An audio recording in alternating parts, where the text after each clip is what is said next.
we're going to put the story somewhere in the West. So, of course, Vegas. I mean, what is more iconic when you think of crazy things that you could do in the West? I think that was really the inspiration for the story, in a lot of ways, was looking back at the history of Vegas. We really think of it as a side story. In a lot of ways, we're revisiting stuff from the original 2 games, but it stands on its own. The first thing our creative lead and our project director did was they sat down and they sort of examined what sort of themes they wanted to explore in New Vegas. Every Fallout game pretty much starts with war. War never changes. And the idea behind that is really that humanity has this unending appetite for killing each other.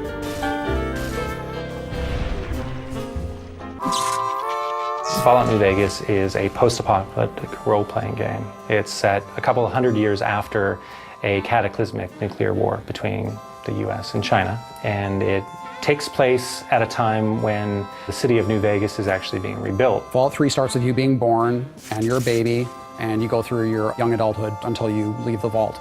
In New Vegas, we wanted to say you start the game in a very Vegas sort of cliche style almost. You are shot in the head and dropped in a shallow grave, so it starts with essentially your would-be death. After you're shot and left for dead in the grave, you know, you might have some desire to go see what the whole murdering business was about and why he wanted you dead in the first place. In the course of trying to resolve that one conflict, you get pulled into larger events. So in this case, you're trying to find the people that killed you and what they were trying to get from you. In this case, it was a package you were carrying.